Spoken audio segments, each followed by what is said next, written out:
Kondisi COVID-19 tidak hanya berdampak pada kesehatan, tetapi juga berpengaruh pada kondisi perekonomian masyarakat dan juga pendidikan. Dengan itu, pemerintah mengantisipasi penyebarannya dengan melockdown atau aktivitas di rumah. Dampak yang terjadi pada saat kondisi COVID-19 yaitu yang pertama, dampak dalam perekonomian. Banyak PHK besar-besaran yang disebabkan perusahaan harus mengurangi karyawan karena perusahaan tidak bisa membuat atau memproduksi produk dari yang biasanya, sehingga perusahaan harus mengurangi karyawan. Kedua, dampak pendidikan. Pada keadaan ini, semua sekolah ditutup dan semua mahasiswa harus belajar di rumah.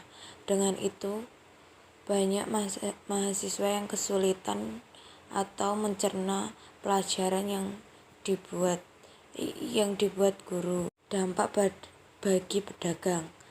Dampak yang terjadi pada pedagang,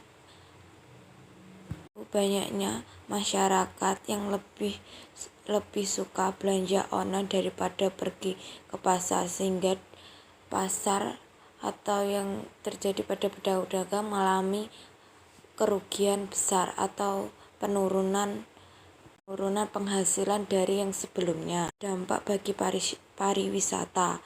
Dampak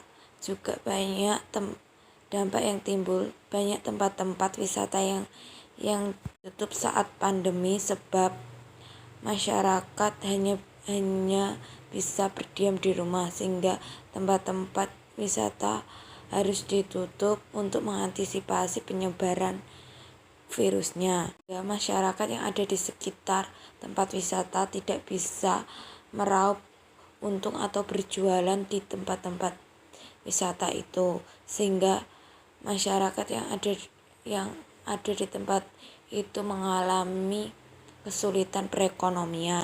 Bentuk implementasi nilai-nilai spiritual saat pandemi. Jadi, saat pandemi semua orang berada di rumah karena takutnya adanya penyebaran virus yang cepat, sehingga masyarakat harus beraktivitas di rumah.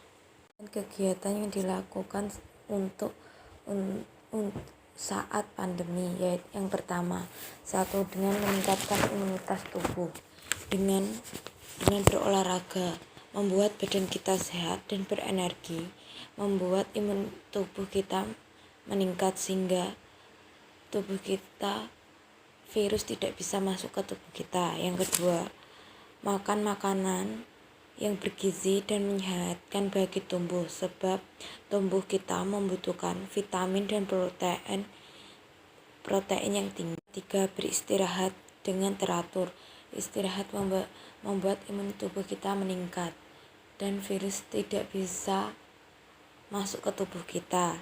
Yang kedua, menjaga kesehatan mental.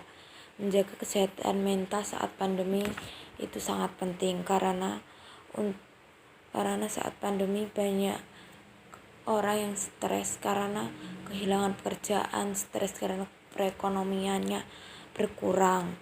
Yang ketiga, dengan menguatkan jiwa. Dengan itu kita harus mendekatkan diri kepada Allah Subhanahu wa Ta'ala dengan menjalankan perintahnya dan menjauhi larangannya, dan selalu berzikir, berdoa dan membaca Al-Quran. Terima kasih.